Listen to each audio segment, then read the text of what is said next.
Today we continue our study through the book of John, titled That You May Believe. And today we come to John chapter 11, where we'll have this study titled, This Will Not End in Death. That is something Jesus says about one of perhaps the most famous moments, not only in the book of John, but in the entire Bible. And interestingly, it comes very early in the passage. A friend of mine once told me that if he ran for president, his platform would be really simple.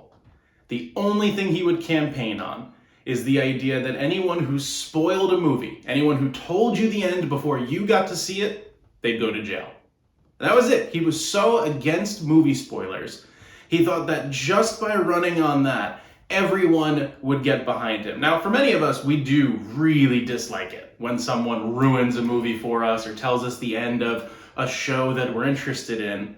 But a new trend is growing where people actually run to movie spoilers. In fact, in 2019, there was a pretty famous article called The Case for Spoilers, and outlined how there's a growing group of people who actually intentionally spoil movies for themselves. And what many people are doing this for is by knowing the end, they actually have less anxiety and more joy along the way. I think that has a lot of relation to our walk with Jesus. And in this chapter, Jesus is going to spoil the story very early on. And yet somehow we find a lot of anxiety and a lot of trouble along the way. Let's look at the situation that Jesus spoils. In the first 4 verses, we're going to get essentially the entire outline of our chapter today. John 11 verse 1 says, Now a man named Lazarus was sick. He was from Bethany, the village of Mary and her sister Martha. This Mary, whose brother Lazarus now lay sick, was the same one who poured perfume on the Lord and wiped his feet with her hair. So the sisters sent word to Jesus, Lord, the one you love is sick. When he heard this, Jesus said, This sickness will not end in death. No, it is for God's glory, so that God's Son may be glorified through it. So a pretty simple scene gets set up here. Someone very close to Jesus is sick, and is sick enough in a way where his sisters are really concerned about it. They go to Jesus to try to get it sorted out. I don't know if you're one of those people where when you're sick, you try to avoid the doctors at all costs. Well, eventually a moment of seriousness comes where you can't avoid them any longer. Perhaps the same thing is going on here. This is a scary, concerning sickness that's happening. But they come to Jesus on the basis of God's love for them. They go to him saying, the one you love is sick. Why is it that Jesus should be concerned in this situation? Because his love demands his concern, a great principle for our walk with Jesus. And Jesus responds with a 2-part promise. The first thing that he says is this sickness will not end in death. That is our spoiler. That is a guarantee. That is, we can lock it in. There is no question about it. And the second thing that he says is that this is happening so that Jesus will be glorified. Now that's our ultimate conclusion, but there is no detail there. There is no explanation. There's no step-by-step. There's no fully grasping the process. There's simply, here's what's going to happen. Hang on to it. This is very often the way that Jesus deals with us. We have these big promises, but finding out how they'll come to pass is a journey of faith. It's walking step by step with Jesus as he brings about the solution. So in verse 5, it continues.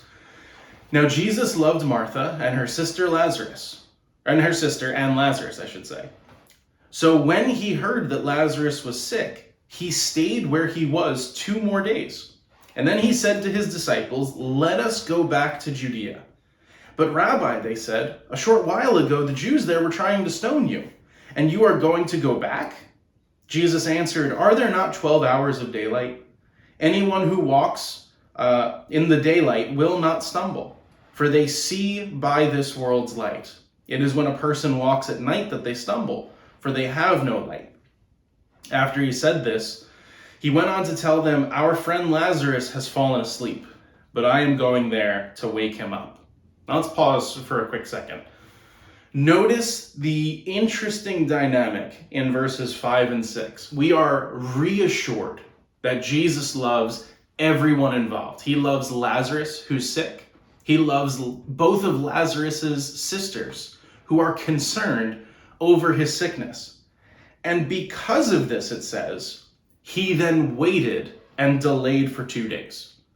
He deliberately held back. Now that seems so counterintuitive to us. If someone really loves us and cares for us, we feel they would jump in and help immediately.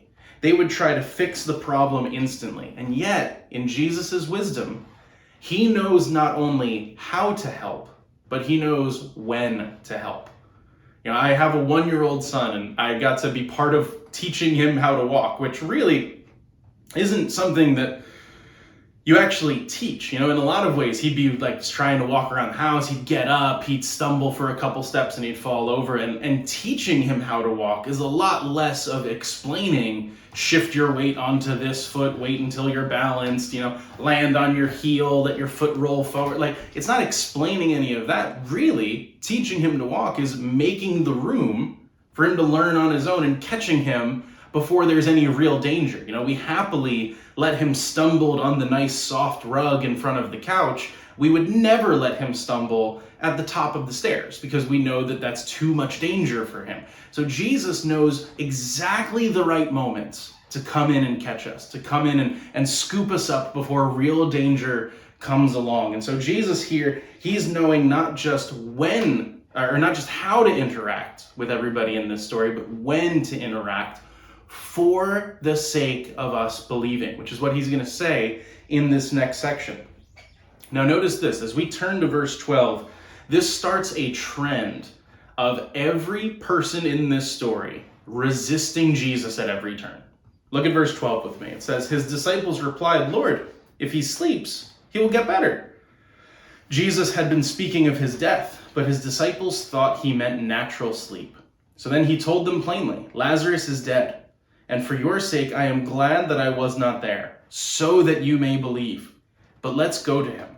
Then Thomas, also known as Didymus, said to the rest of the disciples, let us also go, that we may die with him. So first, the disciples look at Jesus and they say, we can't go back there. They were literally just trying to kill you there. There's no good reason. For our safety, we should not go back and try to help. They're resisting the plan of God that we know is to raise Lazarus from the dead, to create this incredible moment of faith in everyone who witnesses it. But oh no, it's too dangerous. We can't go there. And second, they think they know better. Well, hey, if Lazarus is sleeping, let him sleep off this sickness. He'll get better. He can come hang out with us later. They are trying to interject their own ideas at every step. I don't know if you've been in situations where some people need to have it feel like it's their idea. So maybe you have a boss at work or a coworker where you have to try to pitch an idea to them so that they think that they're the ones that came up with it. Or with your friends, they throw an idea your way and you shoot it down, and then 6 months later you kind of find it on your own somewhere else and you bring it back to them and they're like, I literally told you that. Why wouldn't you listen when it was my idea? Why did it have to be yours? That can be such a frustrating dynamic, and it is often the dynamic that we bring to Jesus. We feel like it needs to be our idea, but when we work to be in charge, we are fighting against God's leadership. We need to realize that. We're fighting so that God won't be in charge if we're fighting for us to be in charge. And why are they fighting God? Because they don't realize he's doing all of this for their good. The explanation that Jesus gives, this is happening so that you may believe. He is willing to create the space for some pain and some confusion and some suffering so that genuine belief can be born out of it. That's kind of the ultimate declaration of what's going on in this passage. But as they go back towards Lazarus, we see that the people in the moment, they have some very different feelings about this. In verse 17, on his arrival, Jesus found that Lazarus had already been in the tomb for 4 days. Now Bethany was less than 2 miles from Jerusalem, and many Jews had come to Martha and Mary to comfort them in the loss of their brother. When Martha heard that Jesus was coming, she went out to meet him, but Mary stayed at home. Lord, Martha said to Jesus, if you had been here, my brother would not have died. But I know that even now, God will give you whatever you ask. Jesus said to her, your brother will rise again. And Martha answered, I know he will rise again in the resurrection at the last day. And Jesus said to her, I am the resurrection and the life. The one who believes in me will live, even though they die. And whoever lives by believing in me will never die. Do you believe this? Yes, Lord, she replied. I believe that you are the Messiah, the Son of God, who is to come into the world. Now, I want you to notice this dynamic that happens. When Jesus first arrives and when he first has this conversation with Martha, what she begins with is really an accusation. She begins with, if you had been here, almost as if to say, if you had done your job, Lord, this wouldn't have happened. You know, what does that say about her expectation of the way that Jesus should work? Her expectation is that Jesus should stop every bad thing from happening. That if Jesus was simply active and present and alert, there's no possible way he would have let this struggle or difficulty come into their lives. Now, this is often the way that we expect Jesus to work in our lives. What really stops most people from believing isn't the complexity of biblical doctrine or not understanding certain elements of the Bible. Most of the time, that's not really what stops people from believing. What really stops people from believing is just life not working out. It's the simple, how could a loving God really let all of this stuff go on? I remember a friend of mine, he went to college down at LSU. And he met somebody down there. They became really good friends, and they were in data sciences together. They were really in the harder sciences, the real concrete analytical stuff. And they would have tons of conversations back and forth. My friend being a believer and this person that he met down there not being a believer. And they would debate theology and philosophy and all sorts of different things. And he's telling me one morning they went to breakfast together. And it's like 8 a.m. They're both pretty tired. And this other person starts up and says, you know why I have a hard time believing in God? And my friend is like, it's early, man. Do you really want to do this now? Like, do we really have to jump into this debate that we've been having for months? Like, why are we doing this at this moment? And it wasn't an analytical or philosophical argument. He simply said, if your God was so good, why did my family split up when I was a kid? There was a real emotional pain, and his expectation was, if Jesus were really good, he wouldn't have let this bad thing happen to me. Now, this is often the expectation that we bring to Jesus, but what Jesus responds with is not, he doesn't say to Martha, I am uninterrupted, unbroken life. Instead, he says, I am the resurrection. I am the one that redeems what is broken. I am the one, this is Jesus speaking. He says, I am the one who can take your hurt and your pain and your sorrow, and I can make what is dead live again. This is what Jesus offers us. He does not offer us uninterrupted joy. He never claims that. He does not promise us that if he's with us and alert and paying attention, he will never let a bad thing happen. That's never the promise that Jesus gives. But instead, he does promise to be the resurrection and the life. He's the one that can revive what is dead, can redeem what is broken, can cure what is hurt. And that is what Jesus looks at Martha and says, do you believe this? And I believe this is what Jesus calls each of us to believe. As our story goes on in verse 28, it says, after she had said this, she went back and called her sister Mary aside. The teacher is here, she said, and is asking for you. And when Mary heard this, she got up quickly and went to him. Now Jesus had not yet entered the village, but was still at the place where Martha had met him. When the Jews who had been with Mary in the house, comforting her, noticed how quickly she got up and went out, they followed her, supposing she was going to the tomb to mourn there. And when Mary reached the place where Jesus was and saw him, she fell at his feet and said, "Lord, if you had been here, my brother would not have died." That same accusation comes up again. When Jesus saw her weeping, and the Jews who had come along with her also weeping, he was deeply moved in spirit and troubled. "Where have you laid him?" he asked. "Come and see, Lord," they replied. Jesus wept. Then the Jews said, "See how he loved him." But some of them said, "Could not he who opened the eyes of the blind have kept this man from dying?" Now again, we see that same expectation. Mary brings up the same idea. Jesus, if you had been here, if you had been paying attention, if you had noticed what was going on in our lives, you would have stopped this.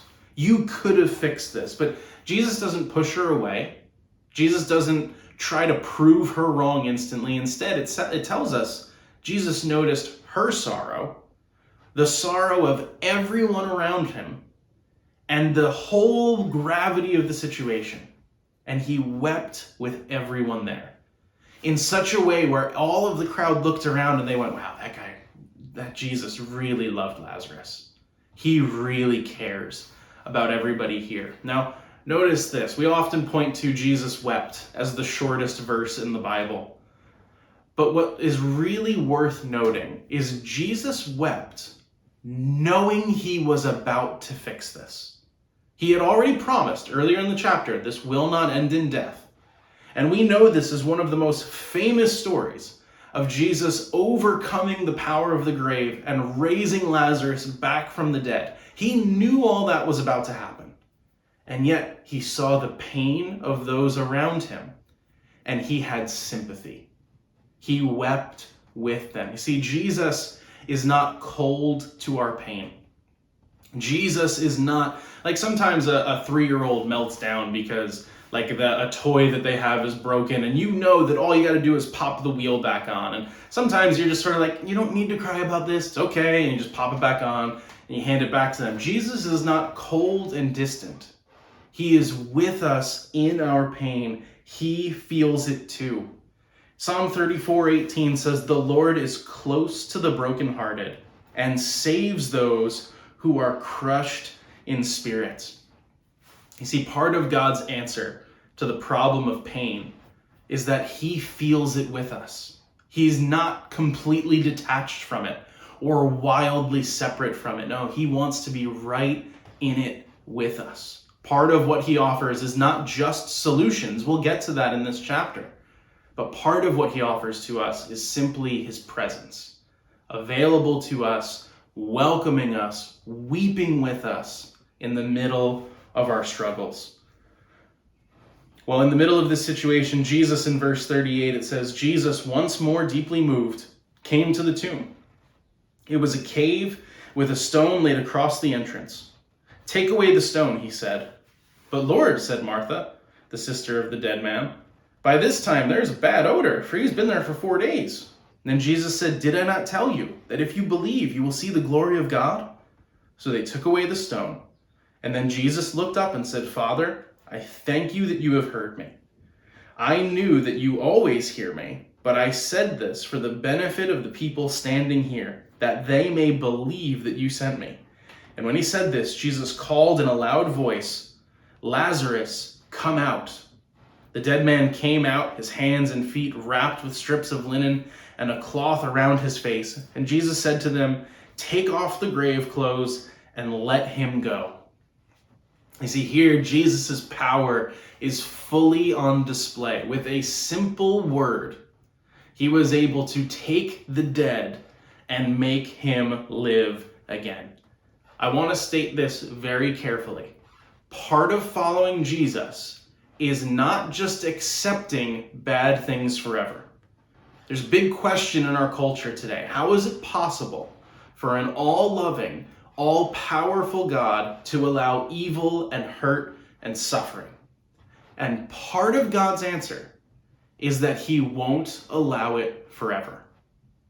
He won't allow it forever. There will come a moment where Jesus will fix all that is broken, where he will right all that is wrong, where he will heal everything that is diseased, where he will conquer all of the effects of sin. That moment is coming. And in the meantime, he is more upset about the effects of the brokenness of this world than any of us are. Right now, he is so ready for the moment to where he will overcome all things once and for all. He knows the perfect timing. He knows the delay that was needed in this case with Mary and Martha. He knew that Lazarus was going to be in that tomb for 4 days. He knew all of that, but he knew that this moment was coming where he would conquer death, where he would prove his ability to overcome the evil and the hurt and the brokenness that we face in the world around us. And seeing Jesus overcome does more for our belief than just seeing him uninterruptedly win. I think about the book of Job, where Job had faith in God at the beginning of the book of Job. And then all of these struggles and disasters and calamities come his way.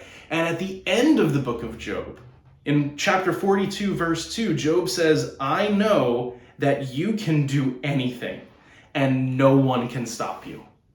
Job's faith was deepened by walking through that difficulty. The faith of Mary and Martha and all of the disciples, it was deepened because they walked through the pain of Lazarus' death. God knows the space he needs to give for genuine, deep faith to be developed. And it hurts him in the process, but he's thankful for the result. And in his wisdom, he knows the result is better than anything we could get with just uninterrupted bliss. Now, as Jesus brings this powerful moment about, the rest of our chapter goes on. There are some people upset about it. In verse 45, it says, Therefore, many of the Jews who had come to visit Mary and had seen what Jesus did believed in him. But some of them went to the Pharisees and told them what Jesus had done. Then the chief priests and the Pharisees called a meeting of the Sanhedrin. What are we accomplishing? They asked. Here is this man performing many signs. If we let him go on like this, everyone will believe in him. And then the Romans will come and take away both our temple and our nation. Then one of them, named Caiaphas, who was high priest that year, spoke up. You know nothing at all. You do not realize that it is better for you that one man die for the people than for the whole nation to perish. He did not say this on his own, but as high priest that year, he prophesied that Jesus would die for the Jewish nation, and not only for that nation, but also for the scattered children of God, to bring them together and make them one. So from that day on, they plotted to take his life. Therefore, Jesus no longer moved about publicly among the people of Judea.